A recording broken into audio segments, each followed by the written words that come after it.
Son las 11 menos 20 de la noche. Estamos en directo a través de Mijas 340 Televisión. Ese piloto rojo que está encima de la cámara indica que que estamos en directo. Y son en estos momentos cuando uno tiene pensado decir muchas cosas y la verdad es que todo se viene abajo, la mente se queda en blanco y uno no sabe qué decir. Pero estoy muy emocionado y muy ilusionado porque tengo que dar las gracias. Gracias con mayúscula a muchísima gente, gente de todo el planeta, porque este programa, que hoy empieza su temporada 15, pues lo ve muchísima gente gracias a Internet. Es lo que llamamos la globalización y Mis Enigmas Favoritos se ha globalizado gracias con el paso del tiempo, pues colgándolo en YouTube, colgándolo en la página web de este medio de comunicación. Y habéis sido muchos, muchísimos los que habéis apoyado, los que habéis invitado, los que habéis sugerido y reclamado la presencia, la vuelta, el regreso de este programa nuevamente en antena. Así que muchísimas gracias, yo estoy de verdad muy sorprendido, muy emocionado por este nuevo comienzo. También quiero dar las gracias, aunque suene mal y políticamente incorrecto, a mis enemigos, a la gente que no desea que esté aquí, porque sin ellos saberlo se han convertido en una especie de maestros para yo ser mejor, para que este programa sea mejor y para, en definitiva, seguir teniendo fe en lo que hacemos, de forma honesta y rigurosa. Así que también a ellos, muchas gracias. Han sido 15 años de caminar juntos, espero que sean muchos más. Ha sido una parada un poquito, bueno, pues larga, pero en definitiva estamos aquí de nuevo, iniciando nuevamente una nueva andadura, un nuevo camino, durante 32 noches hasta el próximo 31 de julio. Si Dios quiere, estaremos aquí haciendo Mis Enigmas Favoritos y llevando a todos vosotros pues, los temas que nos encantan tratar aquí en el programa. En definitiva, una coctelera donde vosotros, con ese espíritu inquieto y curioso, los que estamos aquí también somos así, pues vamos a llevaros a vuestros hogares a través de la tele, del ordenador, de Internet, pues todos los temas que vamos a abordar en Mis Enigmas Favoritos. Y Mis Enigmas Favoritos se convierte en una especie de ojo y de oído, humilde y sencillo, pero muy potente, que está llegando a mucha gente, desde un lugar maravilloso, desde un paraíso en el sur de España que se llama Mijas. Desde aquí, con toda nuestra humildad y sencillez, vamos a comenzar hoy el programa.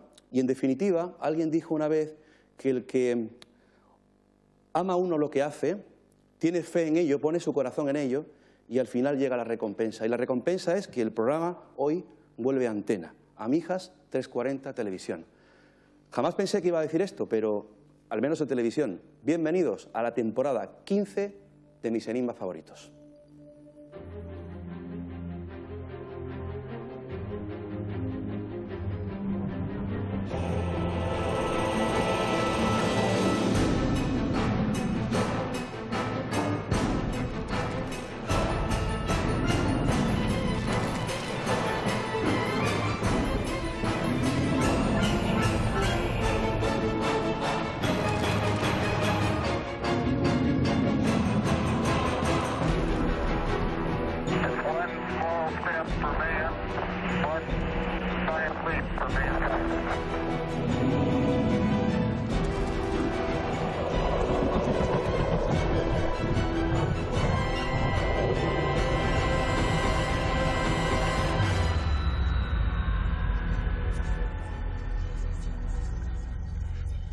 Pues ya superados estos primeros minutos de inicio de tensión, y bendita tensión, ¿no?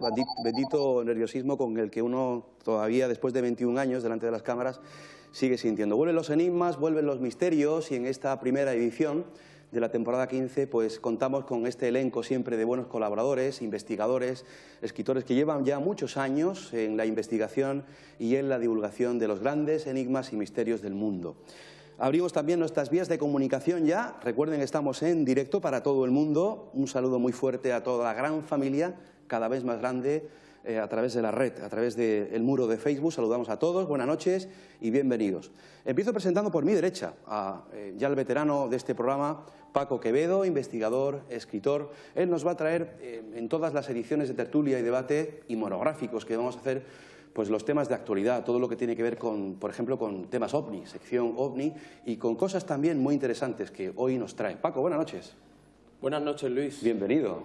Muchas gracias, yo estoy también muy contento y deseando felicitar el buen criterio una vez más que que han decidido sobre, bueno, del gran criterio de la persona que haya decidido que el programa vuelva, satisfaciendo así, como tú dices, a miles y miles de personas que he tenido la gratificación de saber que son tantos miles, porque en mi correo me llegan estas cosas, estas preguntas, y bueno, pues lo que puedo decir del programa es que trasciende las fronteras del ámbito local al que se supone que debería pertenecer, y el beneficio que obtiene llevar el municipio, el conocimiento del municipio, a todo el mundo. Desde luego. Es decir, es una propaganda para Mijas y el buen clima y las buenas playas extraordinaria. Mira, Paco, yo te voy a contar una pequeña anécdota y les voy a contar una pequeña anécdota que a mí me hace mucha gracia para que vean un poco la repercusión, ¿no?, de este programa, de verdad.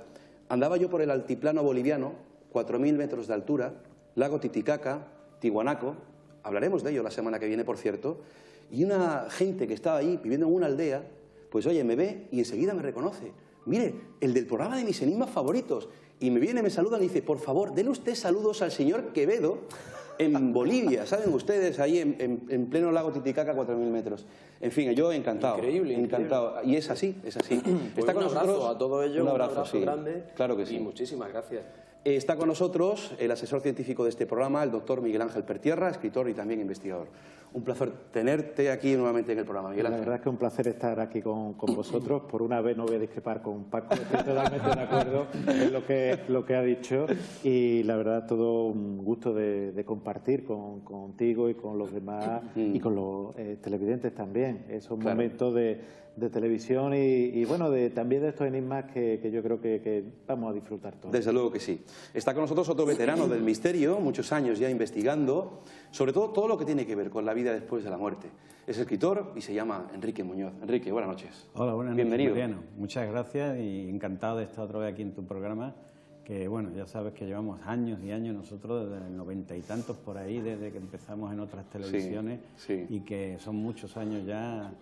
Y bueno, pues encantado otra vez de estar aquí con los televidentes y con ustedes. Gracias, Enrique, por estar aquí.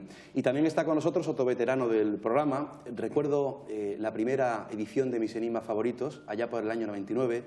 Sentarse un joven, tímido, pero ya marcaba maneras. José Rafael Gómez se sentaba en el público, como otros muchos amigos que al final han terminado sentándose en esta mesa. Está recién aterrizado y llegado de Mallorca, de esa isla mágica donde también hay un montón de increíbles historias. José Rafael Gómez, investigador y escritor. Buenas noches. Buenas noches, Luis. ¿Qué tal el vuelo? El vuelo es excelente y la isla también, pero como ha dicho Paco, y yo también, estamos en un municipio que es excepcional, que es un pueblito blanco en las montañas, que yo invito a todos los que nos ven desde fuera de España que si alguna vez vienen aquí, no dejen de visitar Mijas. Desde luego. Porque merece la pena conocerlo. Bienvenido. Gracias, bien hallado. Y con muchas ganas de contar cosas. Por supuesto. Y además, encantado de estar aquí, de reunirme con estos amigos que somos ya y que vamos a echar un rato estupendo. Vamos al lío y vamos a empezar con las temáticas. Bueno, deciros que tanto José Rafael Gómez como Miguel Ángel Pertierra, como Paco Quevedo, que tiene ya su nuevo libro aquí encima de la mesa, que luego vamos a presentarlo, aunque hagamos un especial, va a ser un próximo año 2014 lleno de novedades literarias y todo nace y se pare aquí, en Mis enigmas favoritos. Primera noticia, vamos con Paco Quevedo. Hoy vamos a abordar, pues eso, historias que tienen que ver con el tema OVNI, con la exobiología, planetas, con nuestro origen nuevamente, porque Atapuerca ha dado que hablar, etcétera, etcétera. Paco, como siempre, sección OVNI, traes una serie de filmaciones, de fotografías que, bueno, bastante importantes, ¿verdad? Sí, son todas referidas a un caso que ocurrió en el 97, el 13 de marzo, las luces de Arizona, famosas, aparecieron en todos los telediarios y bueno, pues yo investigando me he dado cuenta que lo que apareció, según dicen los testigos, lo que apareció en los telediarios no es lo que los testigos vieron, y este caso tiene además una especial relevancia porque el gobernador que entonces había en Arizona, con posterioridad, hizo unas declaraciones sorprendentes en el Club Nacional de Prensa de Estados Unidos, donde hablan todos los presidentes, los grandes científicos, las grandes personalidades. Podíamos decir, en cierta manera, que completan su carrera cuando hablan allí. Es curiosísimo este tema, pero todos han pasado por allí desde que se fundó, todos los presidentes. El tema está en que este gobernador en un primer momento quiso quitarse el caso de encima y cumplió el protocolo que se tiene en las autoridades públicas. Si no puedes acallarlo, lo ridiculizas y automáticamente queda desacreditado quien hable de este tema. Fife Symington, que es el antiguo gobernador de Arizona. Estas imágenes son de la CNN. Sí, es de la cadena de televisión que primero dio prácticamente en directo estas luces. Ajá. Esto fue lo que pudimos ver todos. Sí. Y la explicación oficial que se dio después de que una de las concejalas del ayuntamiento pudiese conseguir a través de John McCain, que era senador por Arizona y estuvo en la carrera por la presidencia de los Estados Unidos, se dijo que la Guardia Nacional y el Ejército habían lanzado una serie de luces de magnesio, bengalas de altura, que se utilizan normalmente para señalar situaciones y para algunas prácticas que se hacen en ámbito militar y en aviación. Todo esto significa, Paco, perdona que te interrumpa, que hay una preocupación constante por parte de, en este caso, políticos norteamericanos. Es un asunto de gobierno. En este caso la preocupación no fue tal, porque eso que se ve ahí, los testigos dicen que es mentira. Ya. Entonces, ¿por qué dicen que es mentira? Porque eso no vuela. Esas luces son estáticas y se corresponden por la hora y la posición con las que efectivamente lanzó la Guardia Nacional. ¿Qué ocurre? Que la Guardia Nacional dice que las lanzó entre las 9:30 y las 10. ¿Y eso? Y los primeros avistamientos y las primeras llamadas de vecinos muy alarmados llegaron a las 8:12. Entiendo. Y este fue el protocolo que siguió Fife Symington cuando ya la población de Estados Unidos se preocupa mucho de estas cosas. ¿Qué hay encima de mi casa? Lo que he visto sé lo que es, no me diga usted que no es.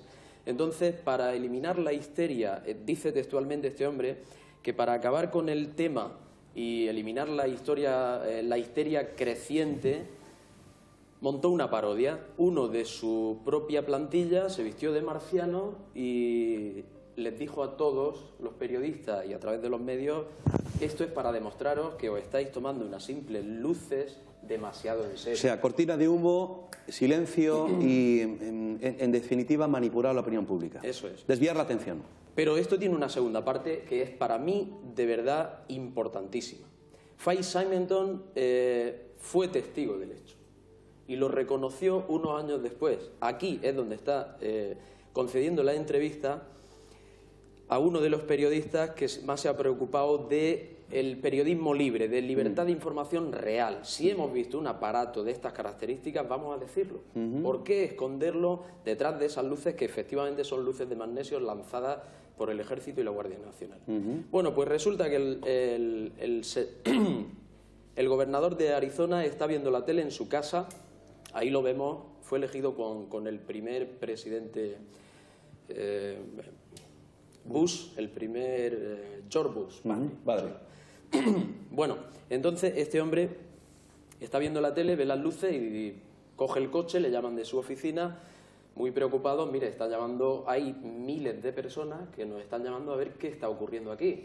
Él coge su coche y se va a un parque cercano, Squapic, se planta allí 10 minutos, ve a gente, pero no ve nada, no ve nada extraño. Y a los 5 o 6 minutos ve aparecer una forma en delta que, atención, que es de cuidado, de 1.200 metros de amplitud.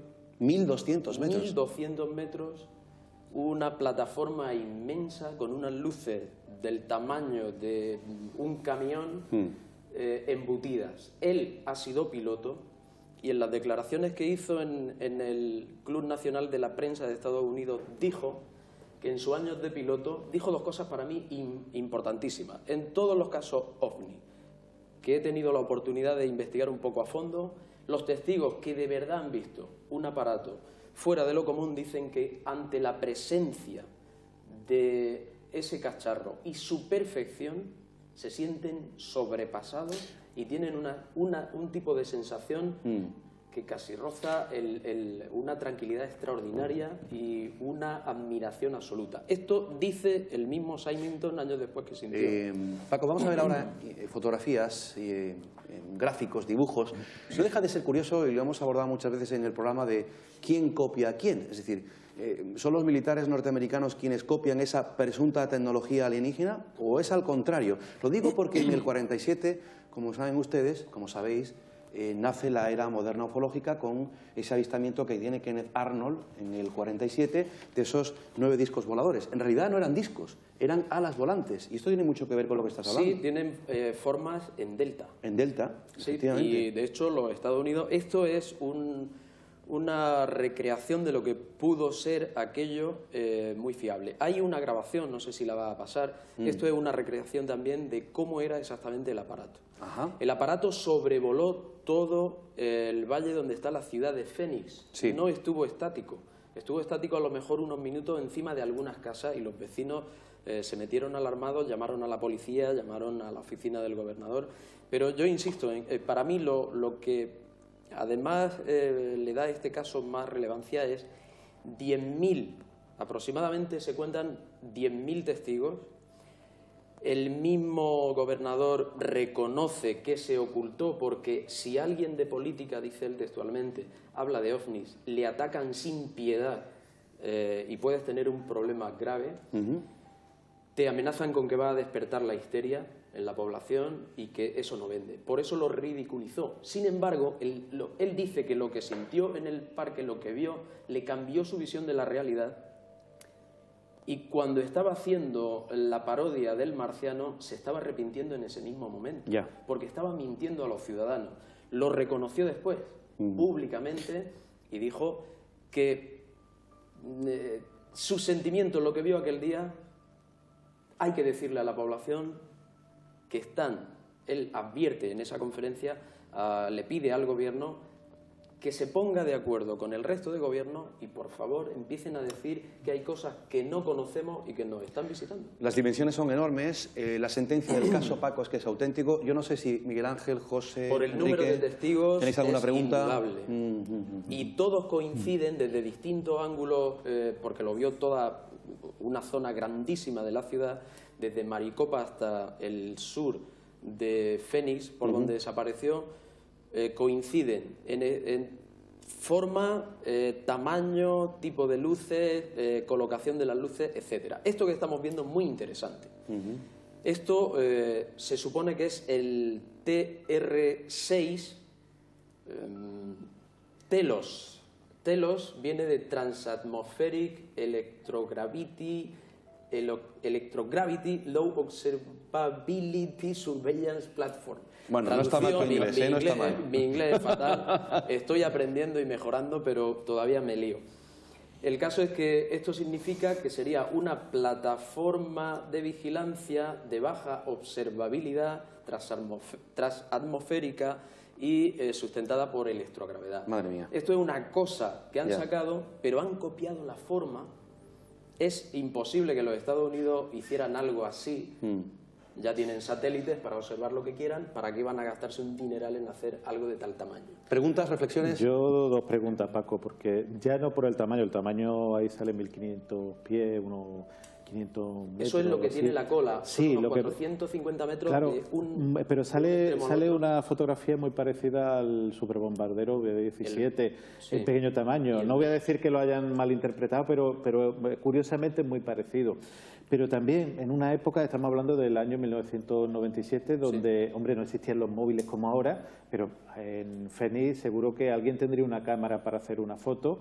Y que yo tenga constancia, no hay representaciones fotográficas de eso que tú estás comentando. No, me llama la atención, vamos, que es una de las cosas que me llama la atención. Algunas grabaciones pequeñas de muy mala calidad, que se supone que son de testigos originales, que pudieron grabarlo. Claro, si cientos de personas, miles de personas lo han visto y más las luces, pero también podía parecerse a lo que ocurrió en Bélgica con las observaciones OVNI, donde se veían pues luces parecidas. Ovnis triangulares. Exactamente, ovnis triangulares, y lo único que hace la mente en un momento determinado es transformar todo. Bueno, yo creo que la pregunta que se está haciendo la gente... De hecho, en esta Asociación Nacional de la Prensa, junto con el antiguo gobernador Symington, habló el general encargado jefe de la Fuerza Aérea belga, hablando justo de que ellos habían documentado y habían llegado a la conclusión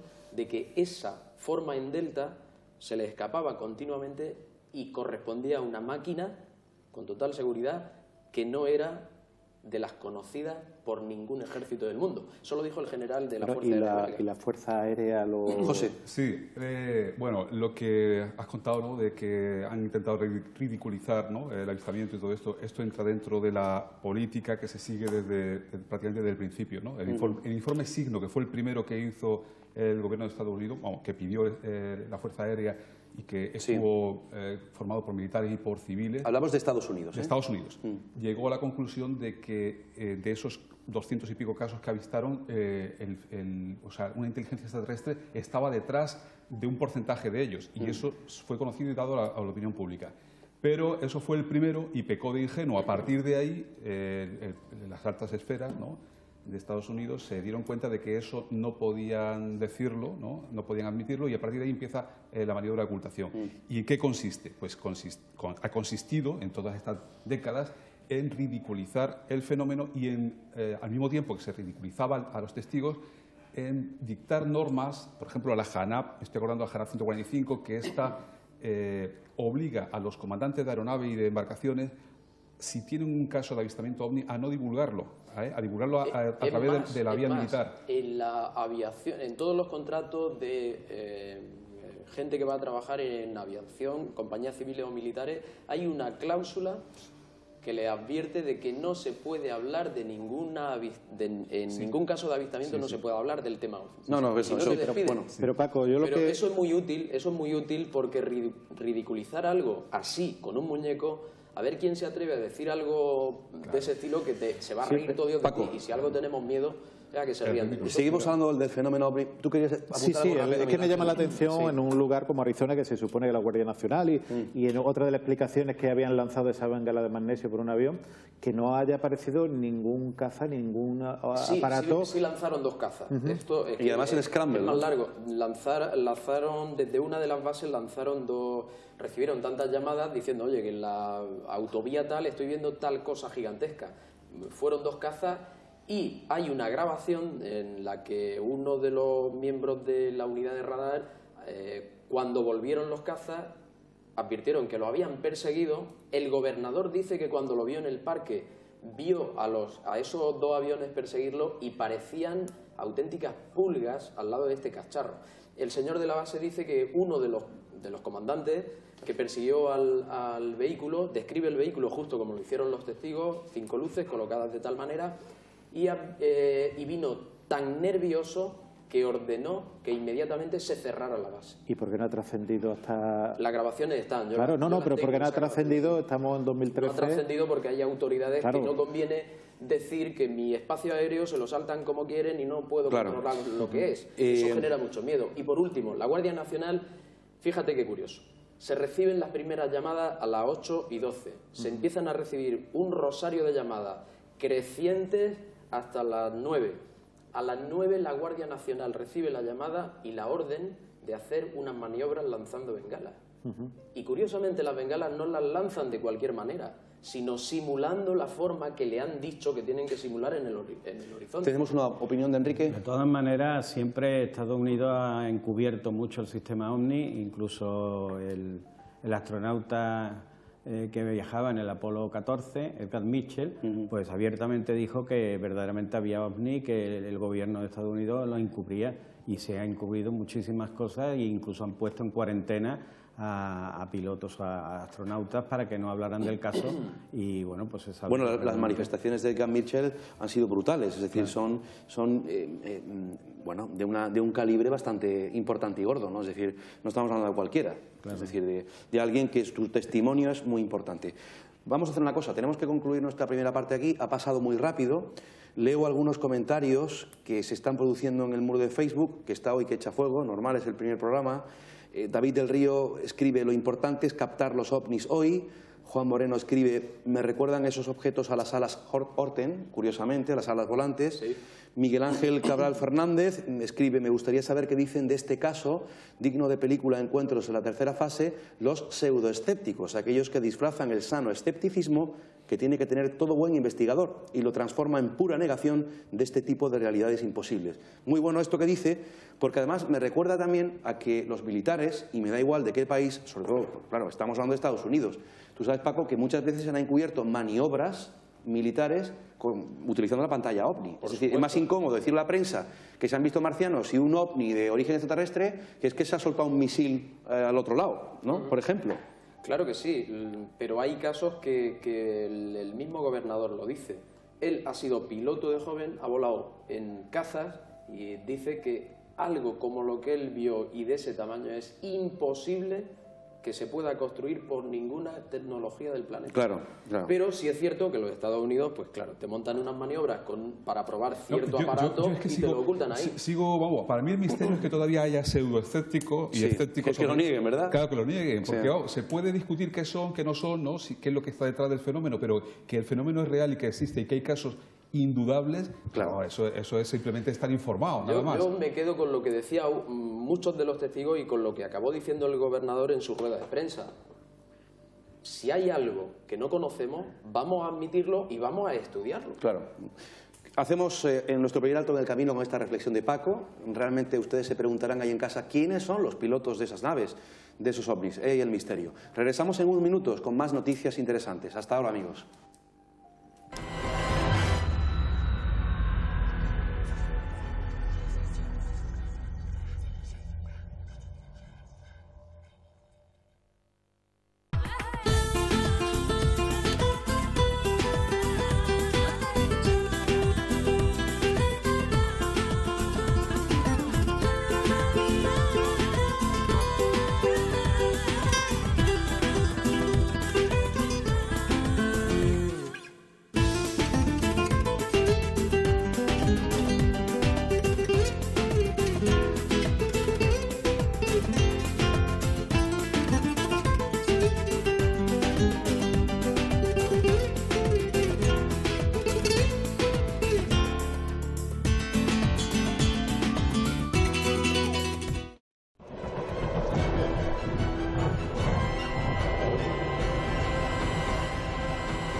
Casi las 11:15 de la noche, que me gusta a mí esto de decirlo ahora, que estamos en directo. Claro, luego lo verán en diferido a través de su televisión local, de Internet, de YouTube, de Facebook, en fin, de un montón de sitios, porque esto ya es como una tela de araña. Una vez que se sube a Internet ya lo ve el programa todo el mundo. Y cuando uno ve, por ejemplo, 200.000 descargas, y no estoy siendo exagerado, la verdad es que es increíble. A mí me gustaría ahora mandar un saludo muy especial, muy fuerte, un abrazo muy fuerte a toda la gente que nos sigue en Latinoamérica. Vaya fidelidad, vaya cariño que hay allí. Yo que he estado casi 50 días en Chile, Bolivia y Perú, siendo reconocido en muchos lugares, en algunas televisiones que he dado entrevistas, la gente se ha portado genial conmigo, encantadora, nos conocen a todos, nos conocen el trabajo que estamos realizando aquí desde hace años y además dan la enhorabuena. Bueno, pues yo le mando un abrazo muy fuerte, un cariño muy especial y sobre todo a los amigos mexicanos. ¿Por qué?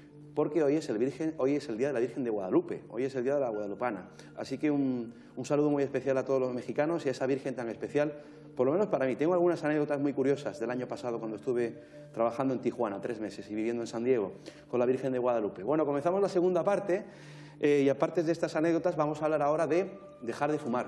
¿Sí? Miguel Ángel Pertierra, el asesor científico de este programa, nos ha traído una noticia que se titula Campos magnéticos para dejar el cigarrillo. ¿Cuántos de ustedes desean dejar de fumar? Miguel Ángel. Pues yo creo que una nueva expectativa para poder dejar de fumar. A mí me ha llamado muchísimo la atención porque hace unos años la estimulación magnética no servía absolutamente para nada. Se utilizaba, yo recuerdo que hice unas investigaciones y prácticamente solamente en algunos lugares de los países pues lo estaban dando esta estimulación magnética. Hoy en día posiblemente en muchos lugares de rehabilitación pues para reducir el edema a nivel óseo, para la aceptación de calcio y demás, pues se utiliza la estimulación magnética. Y realmente, pues en este caso, en la Conferencia de Neurociencia del 2013, pues se estuvo hablando de la estimulación magnética transcraneal, que curiosamente se utiliza ya de forma activa para la depresión. Y los estudios, ¿Para la depresión? Para la depresión. Ajá. La depresión, porque realmente lo que modifica la actividad de las células del cerebro. Las células del cerebro, mediante esta estimulación magnética... ¿En qué parte del cerebro, Miguel Ángel? Hay dos lugares, que es el lóbulo frontal, sí, o la zona prefrontal, que es entre la zona intermedia, la zona frontal y lo que es la zona temporoparietal, y en un lugar llamado la ínsula. La ínsula, hablábamos el año pasado de una noticia sobre que es uno de los lugares donde, aparte de todo, del control, de estímulo y demás, también cuando uno cuenta algo que es verdad o no, se estimula la ínsula. Entonces, la ínsula, como la región amigdalina, tiene la acción de que en un momento determinado, al cambiar la actividad, cambian otra serie de hábitos de la persona, y en este caso el hábito del humo, el hábito del tabaco. Se hicieron unos estudios... ¿Ese es el aparato? Miguel? Efectivamente, simplemente ese aparato que no se siente absolutamente ningún dolor, se pone en la zona frontal y en esta zona temporoparietal durante unos minutos. Mira, Rosario García Parra, perdona, en Facebook, sí, nos ha puesto un enlace de esta noticia, campos magnéticos para dejar el cigarrillo, de la BBC. Efectivamente, y la Universidad Ben Gurión de Israel pues lo que hizo es un estudio si funcionaba o no con 115 fumadores. Hicieron 3 grupos, lo cual durante 13 días realizó un grupo mucha estimulación magnética transcraneal, otro muy poquito y otro absolutamente nada. Entonces, claro, empezaron a ver los resultados y vieron que el tercio de participantes que utilizaban esa estimulación magnética transcraneal tenían más tendencia a dejar de fumar. Pero no solamente más tendencia, es que a los 6 meses prácticamente todos habían dejado de fumar. No me digas. Efectivamente. Entonces, claro, Abraham Zagen, que es el científico que lo lleva, sí, pues realmente se ha visto sorprendido, porque al principio era un estudio, como dice Chris Chambers de la Universidad de Cardiff, ordenado y bien controlado, un estudio, pues bueno, para ver si funcionaba o no. Y realmente parece que el lóbulo frontal puede estar asociado a las adicciones. Pero no solamente las adicciones a la nicotina, sino que se está intentando utilizar con las adicciones a la heroína. ¿Ah, sí? Efectivamente, es una de las ideas que quieren realizar. ¿El por qué? Porque cuando se utiliza una medicación por otra, por ejemplo, cuando una persona quiere dejar de fumar y se le da nicotina, a una persona pues con la heroína se le da otra sustancia, al final lo único que se le vuelve adicto a otra sustancia. En cambio, con esta estimulación magnética transcraneal, lo que ocurriría es que la persona deja per se de fumar. No necesita fumar, no desea, no tiene recaídas, porque realmente la funcionalidad... ¿No hay efectos secundarios? No hay efectos secundarios. En un principio no hay ninguna otra... Oye, Miguel Ángel, ¿y esto se ha comercializado ya? No, ahora mismo está solamente experimentalmente. Pero sí es verdad que se está utilizando, como decía, en unidades de traumatología o en unidades de rehabilitación. Y bueno, tenemos ahí también la resonancia magnética nuclear, que a fin de cuentas es una forma no solamente también de diagnóstico. Vamos ahora con algunas preguntas, algún apunte que quiera hacer alguno de vosotros, porque Miguel Ángel Pertierra está dando noticia, pero también es médico, lo digo por si queréis. Déjame, Paco, un segundo, mandar un saludo. Hay alguien que ha comentado en el muro de Facebook, es un amigo del programa y también pues concejal del Ayuntamiento de Mijas, José Francisco Ruiz Fontalba. Escribe: mucha suerte en tu programa, tengo claro que va a ser un éxito y seguro que subirás la audiencia. Mijas tiene la suerte de tenerte en nuestra televisión, todo lujo para nuestros vecinos. Gracias, José Francisco, un fuerte abrazo a este querido concejal nuestro. Venga, preguntas. ¿Se sabe cómo actúa este electromagnetismo, Sí, supongo que reorganiza, limpia... No, realmente lo que hace, daros cuenta que nuestro cerebro, a fin de cuentas, es un lugar electromagnético. La neurona, aparte de los neurotransmisores, esos transmisores tienen una diferencia de potencial. La diferencia de potencial es la electricidad. Si aplicamos un campo magnético, una diferencia de potencial, teóricamente las conexiones interneuronales se alteran o se restabilizan. Hay otra serie de terapias, como es el REA, que lo que hace es un reseteo a nivel neuronal mucho más potente, con su efecto secundario. Pero yo he tenido la ocasión de ver personas tratadas con REA entrar, como se suele decir, como una alcayata y salir perfectamente recto, sin ningún tipo de dolor. Esto me abre una cantidad de preguntas. Bueno, Paco, aquí hay una pregunta que tengo que leer, perdóname, de nuestra amiga Isabel Alavedra de Barcelona, que está escribiendo en Facebook, dice: ¿y la adicción al sexo sirve? Es que cuando una no tiene, iría bien anularlo. Eso le iba a preguntar yo justamente a Miguel Ángel. ¿Se puede utilizar? Depende del campo cerebral que se bombardee, por decirlo de alguna manera, o sobre el que se actúe, ¿se podrán curar una u otra dolencia o padecimientos? Efectivamente.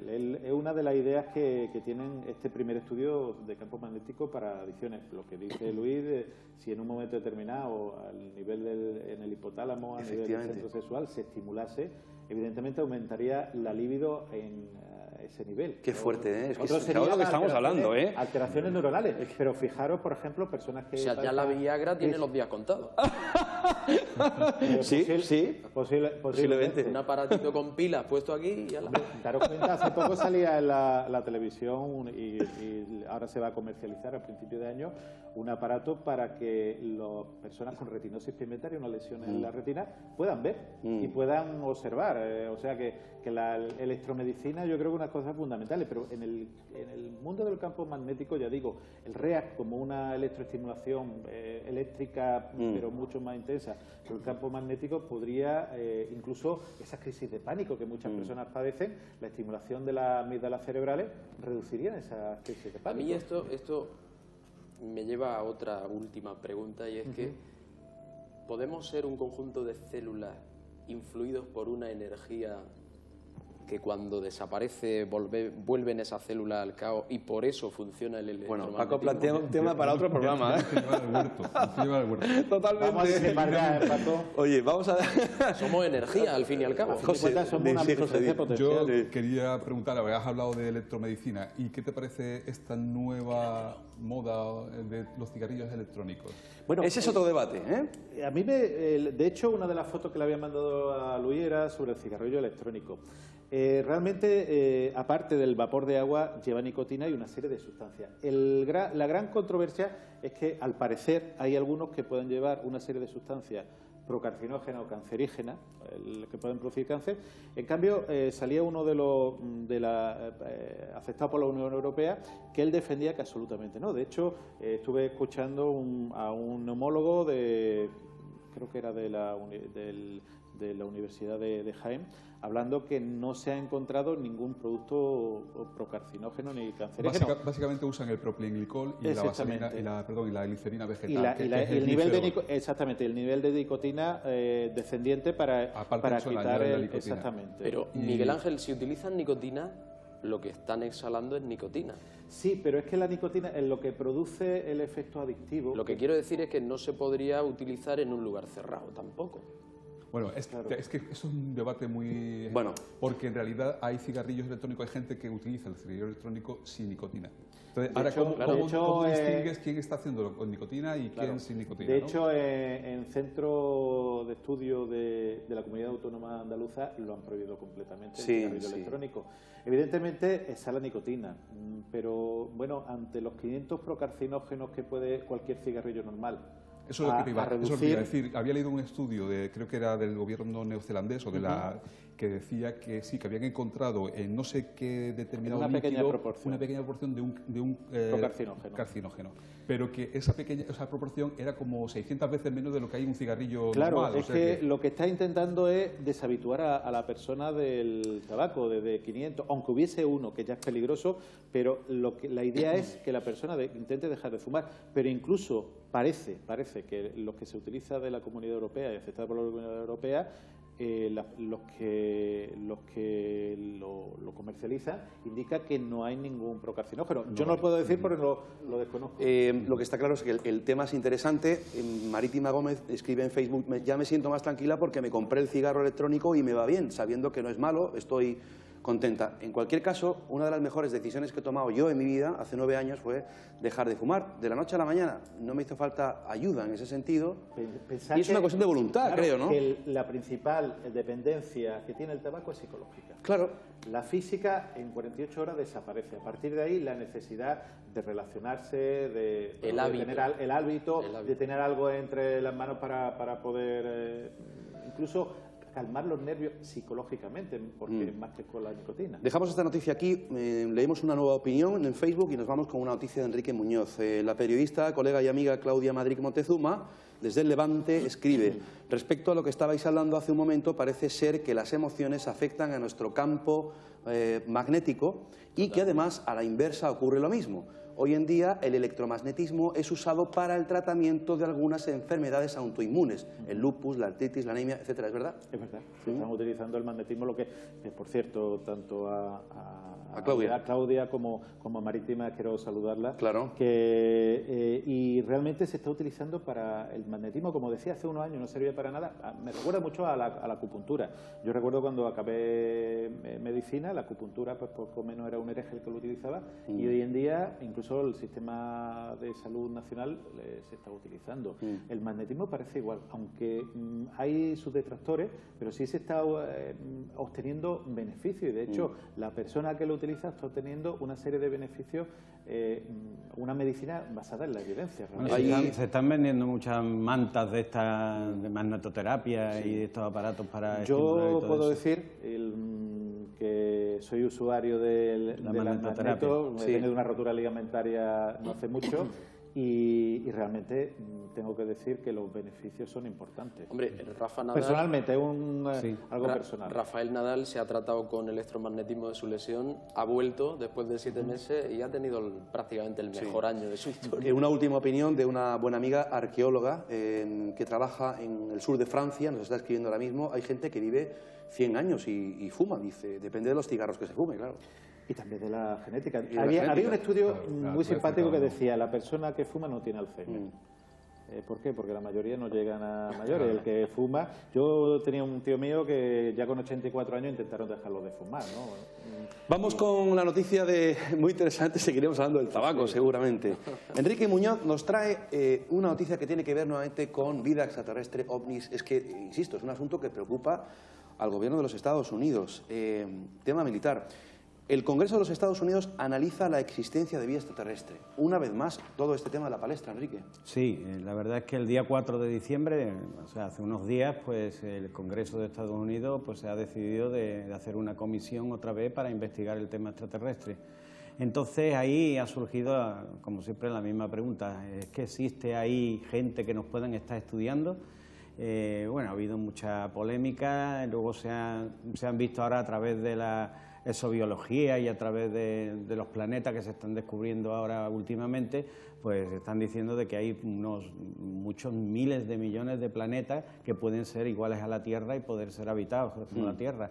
O sea que antes, yo me acuerdo que decíamos en los primeros programas, antiguamente decíamos que el 1%, el 0,1% de los planetas, si estuvieran habitados, pues que habría más de 200.000 planetas habitados, ¿no? Pero ahora están diciendo que un 22% de los soles que hay en nuestra galaxia pueden estar habitados, o sea, tener planetas habitables. Entonces ha habido también sus polémicas. También existe en ese congreso, ha habido gente que está diciendo de que puede haber un encubrimiento con el rollo este de que, bueno, pues que están utilizando mucho el sistema extraterrestre, que nos van a invadir, que no sé cuánto, pero están diciendo muchas personas expertas que muchos gobiernos están utilizando esta frase de que nos pueden venir a venir aquí los extraterrestres y hacernos pues algo malo, pues lo están utilizando pues para hacer un nuevo orden mundial y tenernos controlados a todos, lo mismo. Y hubo un señor, Von Braun, que dijo, en aquellos tiempos, dijo... Von Braun, claro, sí, el creador de la bomba atómica. Exactamente, pues él dijo que llegaría su momento en que se haría un nuevo orden mundial que empezaría por el terrorismo, metiéndonos miedo con el terrorismo, y después continuaría con el tema de los extraterrestres y la invasión extraterrestre. Con eso llegaríamos a tener un mundo pues controlado completamente y pérdida de libertades de toda la población humana, que es lo que realmente está pasando últimamente. Déjame Enrique, Miguel Ángel, José, Paco, que lea un extracto, ¿no?, de la noticia, porque creo que es importante. Hay un señor que se llama Bill Posey, que es republicano por Florida, que dijo en el Congreso: usted ha indicado más o menos que el descubrimiento de vida en otros planetas es inevitable, es solo una cuestión de tiempo y de financiación. Posey, este republicano de Florida, y otros miembros reconocieron que es necesario que haya más fondos para la NASA para construir mejores telescopios espaciales, para encontrar muchos más exoplanetas y programas de detección de apoyo como el SETI para encontrar vida extraterrestre inteligente. ¿Se acuerdan ustedes del proyecto SETI, proyecto de búsqueda de inteligencia? Y dice algo más la noticia, dice: por su parte, el doctor Stephen Dick, de la Biblioteca del Congreso, solicitó una renovación en la financiación del SETI. Y estas fueron sus declaraciones. Dijo: además de una búsqueda renovada con la última tecnología, el reintegro de los fondos para SETI permitiría un examen sistemático de estas preguntas intrigantes. También sería reparar el divorcio programática artificial entre la búsqueda de microbios y vida inteligente, que, a pesar de la participación de diferentes comunidades científicas, son parte de un mismo problema de investigación. Y creo que el SETI sería apoyado por el público, que como siempre está interesado en la vida fuera de la Tierra, ya sea microbiana o inteligente. Esto me parece fundamental, ¿no?, unir pues esa investigación tanto en la parte microbiana como en la parte posiblemente inteligente a través del SETI. Sí, eso les ha dicho de que tenemos la suficiente tecnología ahora mismo como para descubrir vida en otros planetas. Claro, si hubiera la financiación que tendría que haber para eso. Pero que tenemos la tecnología suficiente para poder. A lo mejor no hay que irse tan lejos de alguna luna de Júpiter, ¿no? Quizá, y en eso Europa, por ejemplo, ¿no? En Europa me refería que exactamente que lo que habría era que perforar unos kilómetros de hielo y buscar en eso. Pero claro, son cosas diferentes, ¿no? Porque está hablando de vida bacteriana a nivel microbiológico, que eso es muy posible que lo haya, y después hablaremos de ello en otra noticia. Sí.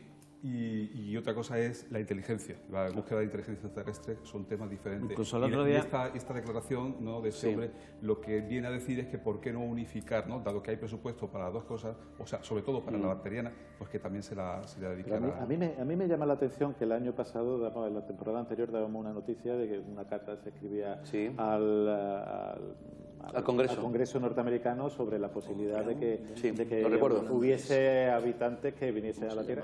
Y dijeron absolutamente que no, que ni se conocía ni que podía ser. En cambio, el Congreso vuelve a intentar investigar. Ahí yo le encuentro una disonancia sobre lo que se dijo en la otra investigación, en la otra noticia, y aquí que, de nuevo...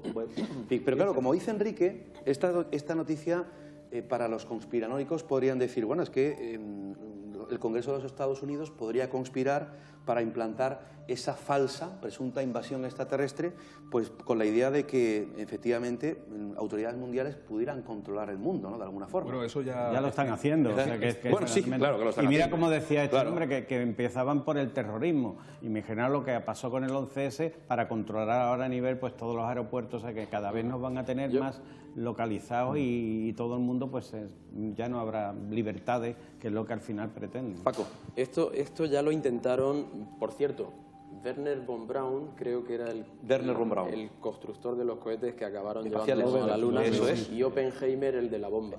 Exacto. Entonces, bueno, también colaboró.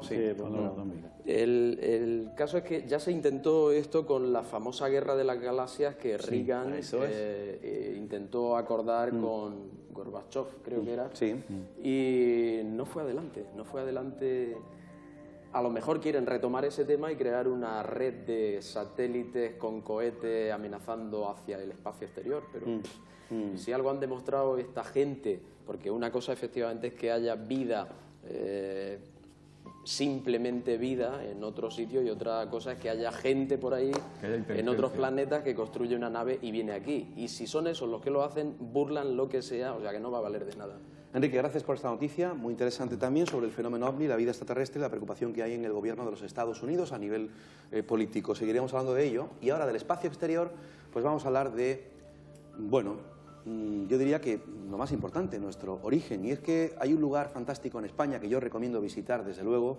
Yo haciendo el Camino de Santiago muchas veces, al menos en 3 o 4 ocasiones, de verdad, visita obligada. Atapuerca. Y por supuesto el museo que hay nuevo en Burgos. En Atapuerca hay constantes descubrimientos y se ha descubierto nada más y nada menos que el ADN más antiguo. Es decir, nos vamos a retrotraer como ya no seres neandertales a 400.000 años. Fíjense la investigación cómo va, ¿verdad, José?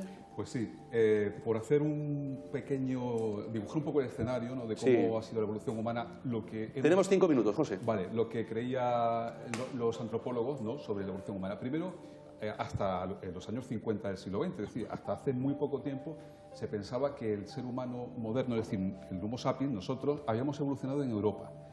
¿Por qué? Pues porque habían llegado a las cuevas, habían visto que la pintura la habían datado en 25.000, 30.000 años y han dicho, bueno, pues nuestra especie surgió en Europa. Pero luego aparecen restos, ya habían encontrado restos del valle del río Neander, neandertales, ¿no?, que llamaron neandertales. Y al principio pensaron que eso eran antepasados nuestros, nosotros procedíamos de los neandertales. Lo que pasa es que cuando analizan a nivel de fósiles los neandertales se dan cuenta de que coexistimos en el tiempo. Es decir, que en un mismo tiempo y lugar existieron comunidades, grupos neandertales y grupos sapiens. Con lo cual no procedemos de ello. Además, habían visto que cuanto más modernos eran los neandertales, más diferentes eran de... Fíjate qué imágenes estamos viendo, José, precisamente. ¿Pone Antequera? No, esto son imágenes... El ADN más antiguo está en Antequera. Esto ha sido un error, una errata. Digo, yo estoy viendo Antequera. Atapuerca. ¡Qué bueno! Atapuerca. Sí, estas son imágenes, perdón, en Atapuerca, ¿no? En Antequera. Antequera es una localidad fascinante donde también hay mucha historia y prehistoria. Eso seguramente será la Grandolina, ¿no? La parte efectivamente, sí. Bueno, el caso es que... Aquí hablamos de la cima de los huesos. Sí, esta noticia viene de la cima de los huesos. Exactamente. Lo que pasa es que la Grandolina, bueno, eso es otra historia que si quieres después la hablamos. Bueno, que son diferentes. Lo que se ha encontrado en la cima de los huesos, que es esto, datado en 400.000 años, no es los individuos de la Grandolina, que son de 800.000 años y que pertenecen seguramente a otra especie de homínido. Bueno, total, que pensaban que procedíamos nosotros de los neandertales y luego se dan cuenta de que no, de que coexistimos y que éramos 2 especies diferenciadas. Con lo cual, pues, seguía el misterio de dónde aparecimos. Y apareció entonces surgió la hipótesis llamada Out of Africa, es decir, porque existían evidencias genéticas que apoyaron también evidencias arqueológicas, ¿no?, en las cuevas de Blombok Cave, en Sudáfrica, donde encontraron datadas en 100.000 años de antigüedad restos de tecnología, es decir, de pequeña industria tecnológica y que, además de ocre, de pintura, que existía un pensamiento abstracto, lo cual nos caracteriza como especie. Es decir, llegaron a la conclusión de que nuestra especie surgió en África, apoyado por estos hallazgos y porque existe también evidencia genética, ¿no? Y ahora este hallazgo, o sea, los científicos de Atapuerca lo que pensaban era que los individuos que estaban encontrando allí eran precursores, antepasados de los propios neandertales. Esa es la idea que han tenido hasta antes de ayer. Que nosotros somos descendientes de los neandertales. No. Anteriores. Los anteriores, perdón. Nosotros provenimos de África. Y no tenemos nada que ver con los neandertales. Digamos que son primos nuestros. Vale. Pero nuestros padres son africanos. Africanos, sí. Los neandertales, ellos, estos científicos, ¿no?, de Arzuaga y Martínez, etcétera, Ignacio Martínez, lo que siempre han ido pensando, porque existen similitudes morfológicas, era que los restos que estaban encontrando en Atapuerca eran antepasados de los neandertales. Es decir, los neandertales provenían de esa evolución de estos restos, de estos individuos. Y eso es hasta antes de ayer. Es decir, esta noticia que ha surgido ahora, que es un artículo publicado en Nature, lo que viene a decir, han cogido del fémur número 13, han sacado unas células y analizando el ADN mitocondrial han extraído casi el genoma. No han concluido el trabajo, pero casi el genoma. Y se dan cuenta de que no tiene nada que ver con los neandertales. Esto es una absoluta sorpresa, porque con quien tiene que ver ese genoma es con unos individuos que han encontrado en el 2010 en una cueva de los montes Altais de Siberia. Denisovanos. Los denisovanos, que no tienen nada que ver con los neandertales. y que están datados en hace 40.000 años. ¿Sería un grupo hermano de neandertales del este eurasiático?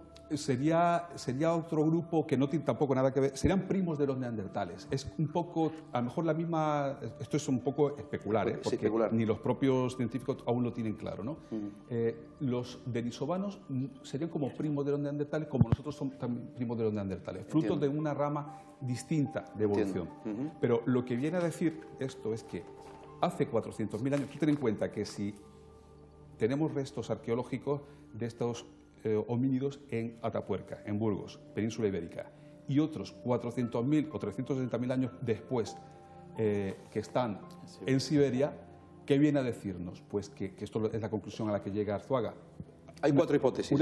Una conclusión preliminar, ¿no? Sí. Que es que hace 500.000 años tuvo que haber una extensa población de un tipo de homínido que ellos creen que se llama del Homo heidelbergensis, Exacto. que pobló casi toda Europa.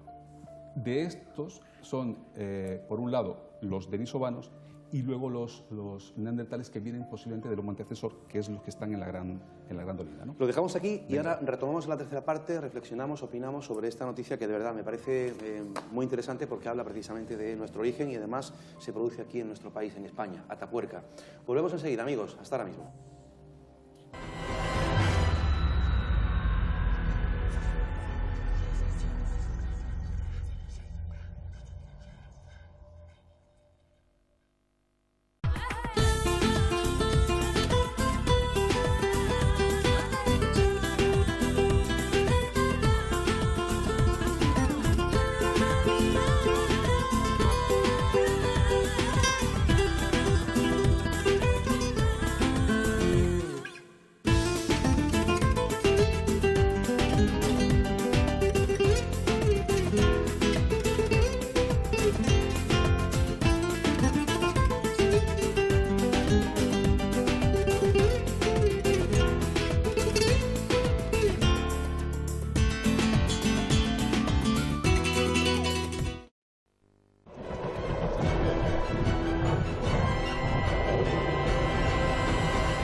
Continuamos en directo la tercera parte del programa. Hay que ver cuando uno lo pasa bien y disfruta, ¿verdad? Cuando uno está en su salsa, como decimos, que rápido pasa el tiempo. Bueno, antes de proseguir con esta interesante noticia que nos ha traído José Rafael Gómez, muchos de ustedes ya preguntan a través de Facebook, emails. Voy a dar de paso ya al correo electrónico. Es otra vía de comunicación que ya abrimos por si desean ponerse en contacto con el programa, para hacer una consulta más profunda, más intensa o extensa, para mandarnos alguna fotografía, algún caso, alguna historia, alguna opinión, sugerencia, crítica, lo que ustedes deseen al correo del programa, misenigmasfavoritos@gmail.com, misenigmasfavoritos@gmail.com. Dentro de unos días también vamos a actualizar nuestra página web, que está un poquillo, bueno, pues dejada, en fin, por muchas razones, pero que vamos a ir actualizando, vamos a ir colocando nueva información que tiene que ver con este programa y con otro que va a comenzar en breve en esta casa, en Mijas 340 Televisión, y sobre todo con todas esas actividades, viajes, congresos. Estamos preparando un montón de cosas, que por cierto, el sábado 14 de diciembre nos vamos a Noalejo y a Belmez de la Moraleda, dos pueblos de la provincia de Jaén, que queremos mucho, estimamos mucho por la gente que hay allí, por sus misterios, ¿no? Como las copias de la Sábana Santa de Turín, en Noalejo, y las Caras de Belmez. Todavía nos quedan plazas. Toda la información de ese viaje, de esa excursión, está en nuestra web y también en nuestro muro de Facebook, que ya también hemos organizado otra excursión muy interesante para el sábado 25 de enero, al Parque de las Ciencias de Granada. Vamos a pasar todo el día allí, a la capital de Granada, y además hay una exposición temporal muy bonita, muy curiosa. Podéis consultarla en internet, Parque de las Ciencias de Granada, con A de astrónomas. Se titula esta exposición, un recorrido por el desarrollo científico de la astronomía y el importante papel que las mujeres han desempeñado en su avance. Esto será el 25 de enero y que estamos ya preparando para febrero ese cuarto simposium, ya Enigmas y Misterios. Bueno, iremos desgranando toda la información todas las semanas aquí en el programa y en nuestra web y en Facebook. Bueno, para ir completando la noticia de lo de Atapuerca y no Antequera, como hemos visto hoy antes, insisto que vamos a hacer un programa sobre temas de Antequera, los dólmenes, por ejemplo, y otras muchas cosas. Enrique, ¿qué querías decir? Bueno, yo te voy a secundar en lo que digas. Bueno, tampoco eso, no darme razón como los locos. Pero vamos a decir una locura, que para mí es que le veo que es más natural que todo lo que se está viendo. Al final, los científicos darán con la tecla que yo siempre he dicho. No venimos del mono. Yo creo que si venimos del mono es porque nuestros primos extraterrestres llegaron algún día aquí e implantaron e hicieron cualquier... en la genética del mono hicieron cualquier arreglo y lo manipularon, y de ahí salieron pues todos estos neandertales y todas estas cosas. Para mí, los de las huellas erráticas, que se ven dinosaurios con huesos humanos, o sea que hay muchos más de 400.000 años de que el hombre está por aquí. Bueno, tú ten en cuenta una cosa, cuando han hecho el genoma, han hallado el genoma de estos restos de 400.000 años, lo han comparado con los neandertales, con nosotros, con los sapiens, con lo de Denisova y con los chimpancés bonobos. ¿Por qué? Pues porque tenemos un enorme porcentaje de genes comunes con los chimpancés. Es decir, que... Pero, José, compañeros, está claro que, y lo hemos hablado muchas veces, que hay un salto evolutivo que la ciencia, a día de hoy, en pleno siglo XXI, no puede explicar todavía. Bueno, eso yo no se puede explicar. Bueno, la teoría de la evolución todavía sigue siendo... Darwin. ¿El salto evolutivo? O sea, existe desde que Darwin llegó a la tecla, que la tecla es selección natural, es decir, competencia entre las especies, muerte, porque tiene que haber muerte para que haya selección natural y evolución, y imperfección en la reproducción. La imperfección en la reproducción, y aquí Miguel Ángel, a mi lado y me corrige si me equivoco. La imperfección en la reproducción produce errores. Estos errores a veces son monstruos. Son teratogénicos y otras veces la evolución y no son adaptativos, otras veces son irrelevantes y otras veces mejoran al individuo y además los transmiten.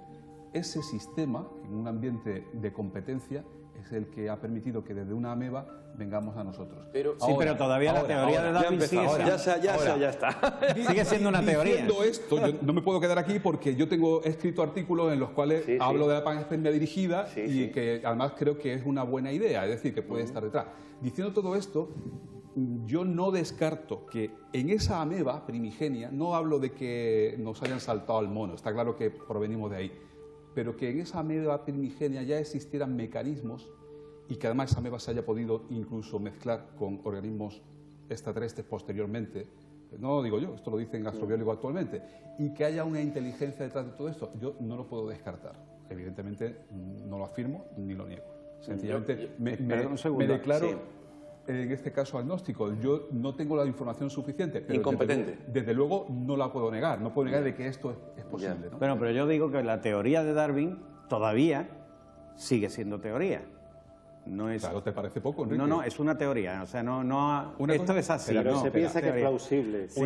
Ahora mismo las dos cosas son plausibles, las dos cosas, lo que estamos diciendo ahora, que ¿os acordáis del debate que hicimos en la pasada temporada sobre el diseño inteligente, ¿no? Claro. Pero bueno, es cierto... Yo lo que decía, Mariano, en cuanto al salto evolutivo, ¿se ha dado ya con el eslabón perdido o eso era un mito? Ahí es donde voy. Claro que se ha dado con el eslabón. Vamos a ver, hay muchos saltos evolutivos. Por ejemplo, se hablaba antes de que no existía un hallazgo que explicase cómo un pez, ¿no? De los peces antiquísimos, hubo el primer organismo terrestre, ¿no? Y entonces había quien utilizaba que no hubiera ese hallazgo para decir, no, es que ahí hubo una mano... No, pero después aparece un fósil que en lugar de aletas tiene pequeñas patitas y que tiene medio pulmón. Pero referido a los humanos, siempre, yo por lo menos lo llevo oyendo toda mi vida, existe un momento en el que hay un eslabón perdido que parece que no nos enlaza correctamente. Yo no sé, pero el Australopithecus africano de hace 5 millones de años era bastante mono, ¿eh? O sea... Aparte de que sería guapo o no guapo, pero vamos... Oye, perdóname era un mono. Pero perdóname un segundo, porque en estas visitas que yo he hecho a Atapuerca y a otros lugares donde intervienen catedráticos, intervienen arqueólogos e historiadores, yo les sigo preguntando, ¿pero cuál es ese eslabón perdido? Y José, perdóname, pero ellos dicen con toda honestidad y humildad, pues todavía no, seguimos sin saberlo. Esto en Atapuerca, en Atapuerca. La pregunta del millón, ¿se han encontrado alguna vez un mono ya casi hombre? Claro, pues ¿Dónde? el Australopithecus africano, te hablo de él. con 5 millones de años. El salto del Homo erectus al Homo sapiens. Desde el Australopithecus hasta ahora ha habido, yo creo que se podían encontrar entre medio personas que estén cambiando de mono a hombre ahora mismo. Fíjate, si estamos hablando del Homo antecesor... No, estoy hablando de ahora. Ahora mismo tendría que haber monos que están ya pasando por la evolución hacia hombre. Tendría que haber, no desde los... Es que esto no se produce de un día para otro. Claro. Esto es una cosa absolutamente lenta y hay especies que desaparecen y otras que se mantienen. Y hablábamos antes en el intermedio que en los últimos 40.000 años pensaban que solamente existía nuestra especie, ¿no? Se pensaba en el siglo XVIII, que éramos los únicos, XIX.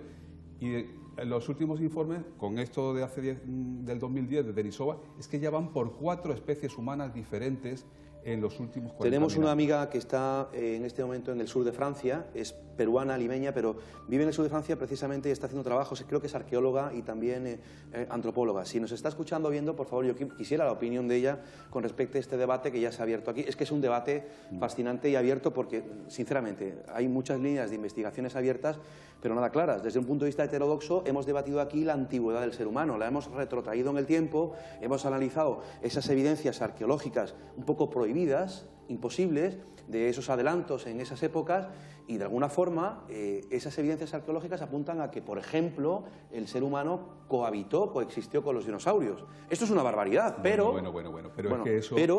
Sí, pero es que eso... Hay otras muchas posibles explicaciones, Luis. O sea, estamos hablando a día de hoy de que el viaje en el tiempo no es una cosa impensable. Acordaros cuando salió la noticia, luego se descubrió que había sido un error, pero de que había fotones que iban más allá de la velocidad de la luz y eso permitía el viaje en el tiempo. Cabe la posibilidad, pero muy seriamente, de que el viaje en el tiempo sea posible. Que Einstein mismo lo dice, ¿no? O sea, el pasado, presente y futuro son solo ilusiones, aunque sean ilusiones pertinaces. Desde un punto de vista de la física no existe el pasado, el presente y el futuro.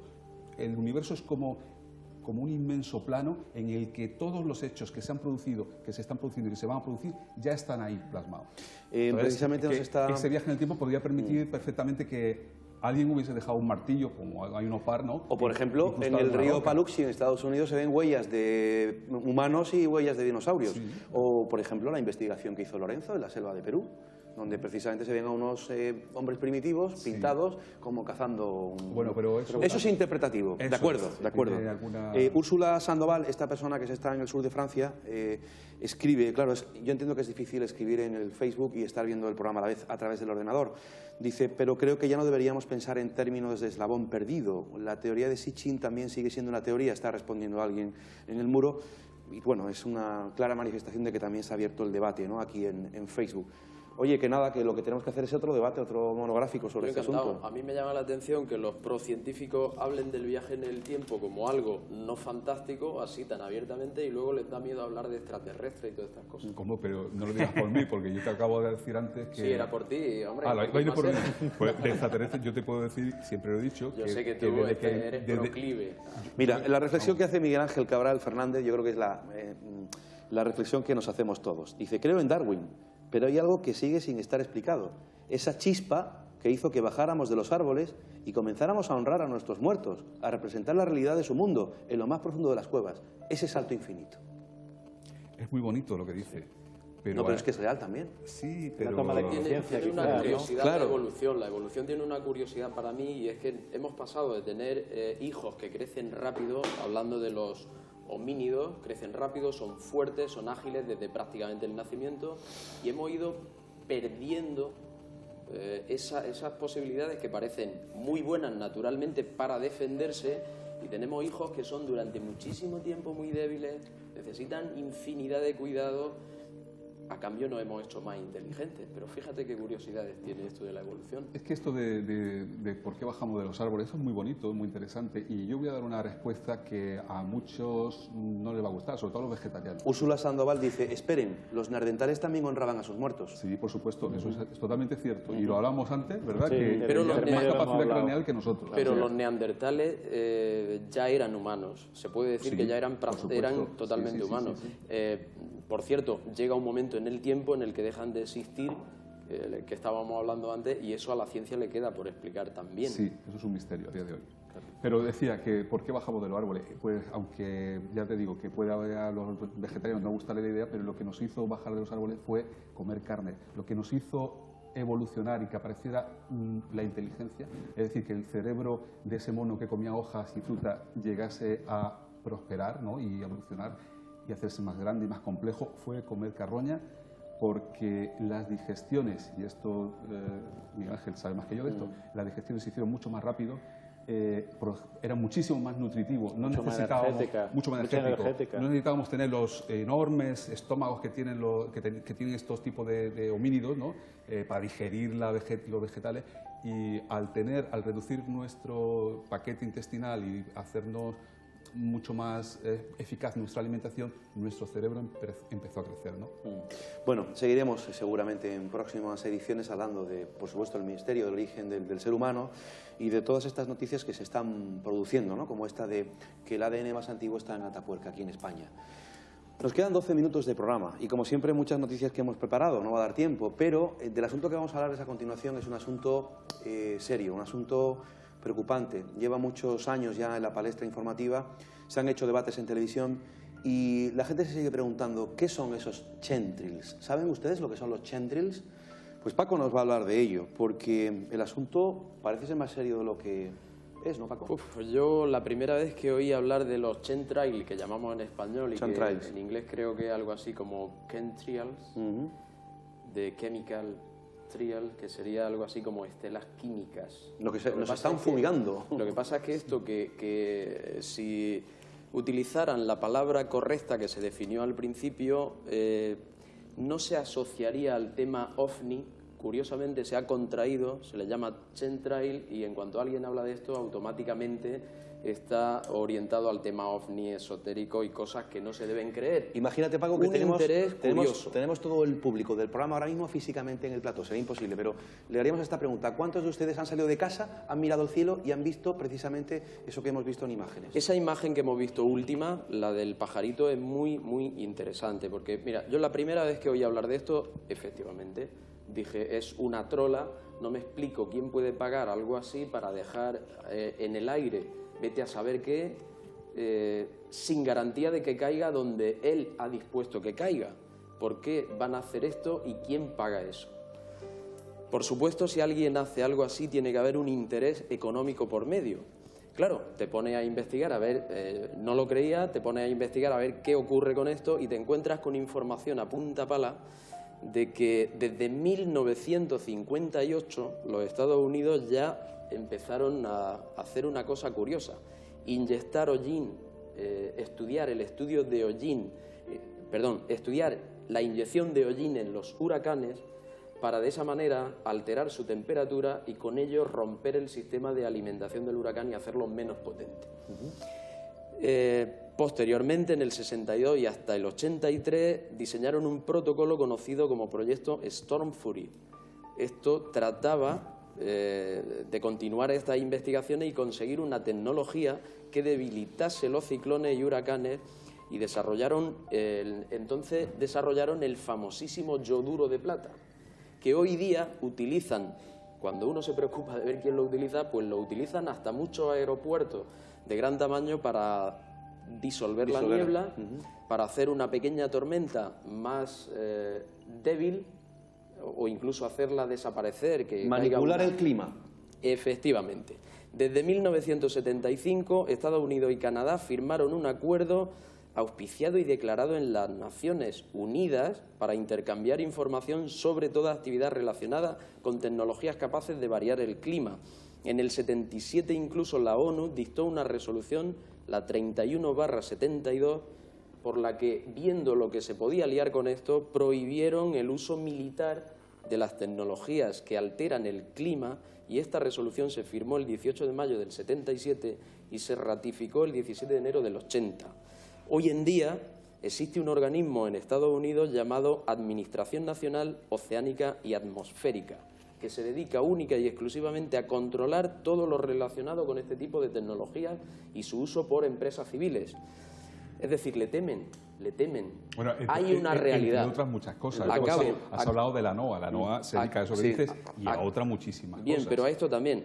En 2005 y 2007 se presentó en el Senado norteamericano un proyecto de ley, no uno, dos proyectos de ley que pretendían preparar una política nacional para la modificación del clima. Eso fue una propuesta de ley. No prosperó.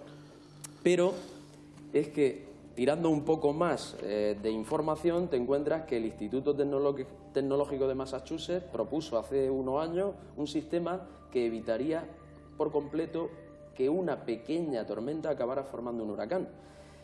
Y hay una empresa en California, Dynomat, que dice tener un polímero capaz de aumentar 1500 veces su tamaño y que al inyectarlo en una tormenta absorbe tanta agua que podría debilitarla. Paco, si se puede manipular el clima, como se está indicando... Bueno, es que viene, te digo aquí, existen declaradamente hoy en día 24 países que practican abiertamente, y lo dicen, la modificación del clima. ¿España? Se supone, España siembra nubes. Hay denuncias. ¿Siembra nubes? Esto es lo que dicen quienes los denuncian. Hay una plataforma que se llama Skywards a nivel europeo, en España Guardacielos, se llama Tierra Sostenible, SOS como SOS, y estos denuncian, han hecho una propuesta en el Parlamento Europeo para que se investigue seriamente este tema. ¿Estamos siendo fumigados? Ellos dicen que sí. Ellos dicen que sí, incluso han recogido... La historia viene por el calentamiento global. Aparece desde hace unos años el tema del calentamiento global como algo que hay que evitar. Nos bombardean, incluso un premio Nobel sale a la palestra diciendo que el calentamiento global es muy peligroso y hay que evitarlo. Se supone, esta gente denuncia, que lo que pueden estar haciendo es fumigando la atmósfera, convenciendo a los gobiernos de que hay que poner en la atmósfera medios químicos que provoquen un enfriamiento de la Tierra como medio de combatir el calentamiento global. Esta gente han hecho un estudio y se supone que esto puede reportar a las empresas que lo puedan llevar a cabo o al gobierno que lo lleve a cabo una media de 200.000 millones de dólares cada año hasta 2020, se supone que es el proyecto. Ese proyecto que puede ser o no ser, pero ellos dicen que sí. Y el caso es que la tecnología de alteración del clima existe, se puede utilizar como un medio militar. Sería un negocio fantástico provocar la no aparición de lluvias y con ello provocar una necesidad de alimentos, las cosechas van mal. Esto es espantoso. ¿Y qué creéis? ¿Que no se ha hecho esto ya? Voy a decir una cosa, se lleva haciendo desde 1958. Voy a decir una cosa. Quizá no sea un nuevo orden mundial, sino un nuevo desorden mundial. Exactamente. Muy peligroso, porque mira, lo que está claro es que en la atmósfera se está tirando de todo. La alteración del clima la estamos viendo. Puede ser que ellos cuenten con que estas cosas que dejan en la atmósfera van a caer por una precipitación normal, una lluvia normal, pero puede ser que no, que queden restos por ahí, se acumulen no sé dónde y formen una tormenta de la leche en sitios de los más insospechados.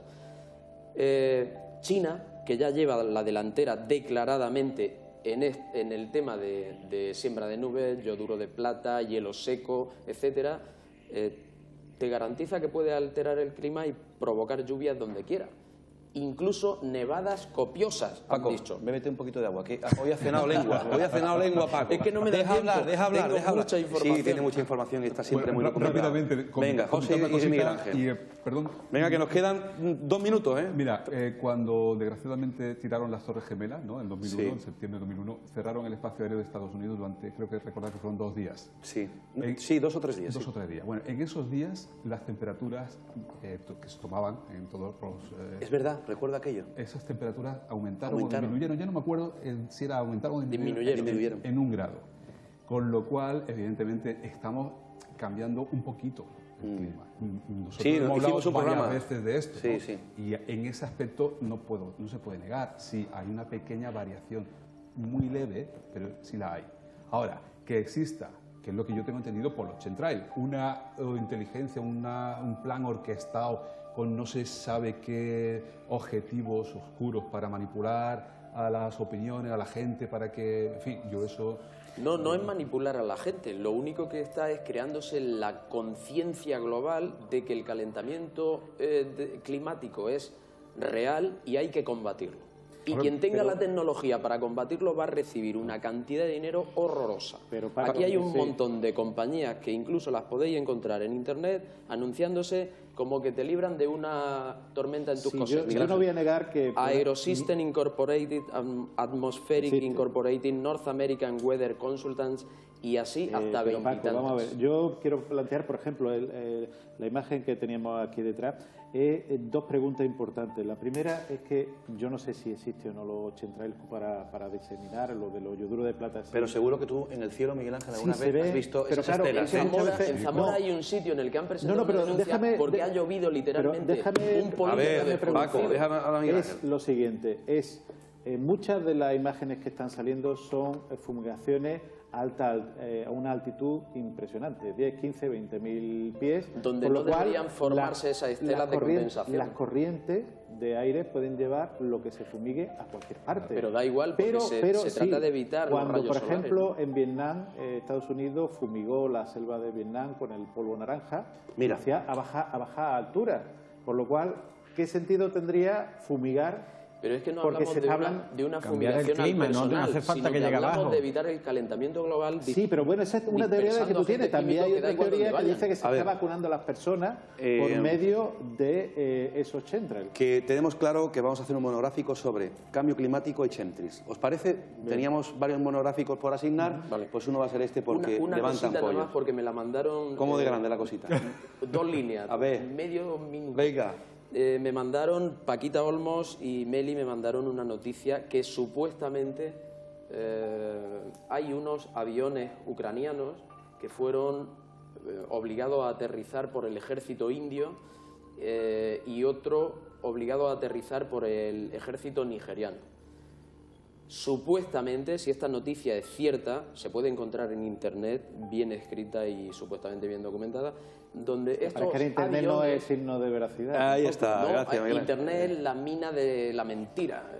Bueno, venga, que tenemos que marchar. Bueno, pues estos aviones llevaban elementos químicos como 45.000 kilos cada uno para una fumigación invadiendo un espacio aéreo. Aquí lo que hay claro una cosa, y es que sí hay aviones sin matrícula que sobrevuelan, dejan esa estela de condensación a partir de... La atmósfera es muy exigente con las estelas de condensación y estas estelas no deben durar y los efectos sobre los animales y la salud de las personas. Hay documentación sobre eso. Bueno, hacemos un monográfico sobre este tema apasionante, de luego eso. No me da tiempo, tengo 12 hojas, otro día, 12 folios tengo aquí. Que nos tenemos que marchar, pero varias cosas antes, rápidas. Que ya un contertulio de esta mesa ha sacado libro. El año que viene le toca a Miguel Ángel Pertierra, a José Rafael Gómez. Estamos esperando el tuyo, también Enrique Muñoz, pero este ya es realidad. Se llama Más cerca de Dios. Y a Paco Quevedo lo voy a tener yo en una entrevista personal en el otro programa, Noches Casi Secretas. Ahí le voy a exprimir bien y ahí vamos a explorar su interior. Aquí investigamos los enigmas, en Noches Casi Secretas vamos a investigar el alma de Paco Quevedo y qué es esto de Más cerca de Dios, libro que por cierto nos va a presentar el 22 de febrero en ese cuarto simposio Enigmas y Misterios en la provincia de Málaga. Enhorabuena, Paco, tu primer disco literario. Muchas gracias. Que ya hablaremos de él, en profundidad. Bien. Y me gustaría acabar el programa con un llamamiento a personas que vean este programa, ya sea ahora en directo o en diferido.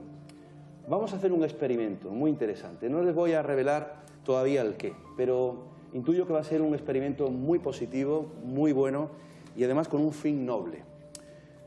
Me gustaría hacer un llamamiento a sensitivos, médiums, paragnostas, gente que crea tener capacidades psíquicas, facultades paranormales, ya sea a través del tarot, la bola de cristal, a través de las canalizaciones, me da igual, gente en todo el mundo, españoles, Latinoamérica, que vean este programa, por favor diríjanse, si quieren prestarse a este experimento, les aseguro que el fin es noble y muy bueno, a través de nuestro correo electrónico o por mensaje privado en Facebook. Repito, llamamiento a todos los sensitivos, mediums, gente que tenga facultad paranormal, porque vamos a hacer algo especial. Queda ese llamamiento, lo haremos la semana que viene también para recordarlo, y me gustaría despedir el programa.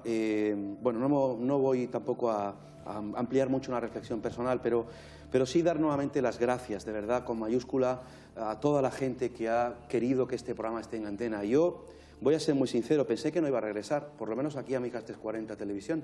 Sinceramente lo digo, para mí ha sido toda una sorpresa. Y eso ha sido porque ustedes han escrito, ustedes han reclamado que este programa esté aquí. Y eso ha sido escuchado por alguien. Desde luego, ha habido muchas personas que quieren que este programa esté aquí. Desde la dirección de esta casa, muchos amigos. Pero ha habido alguien en especial que ha querido que Mis enigmas favoritos vuelva a las pantallas de Mijas 340. Me da exactamente igual lo que vayan a opinar mucho sobre esto que voy a decir. Pero esa persona se llama Ángel Nozal. Esa persona es alcalde de Mijas. Me da igual que sea del PP, del PSOE. Muchos siguen pensando que este programa no es de función o no cumple una función social. Yo creo que sí. La cultura, el conocimiento, la ciencia siempre será una función social.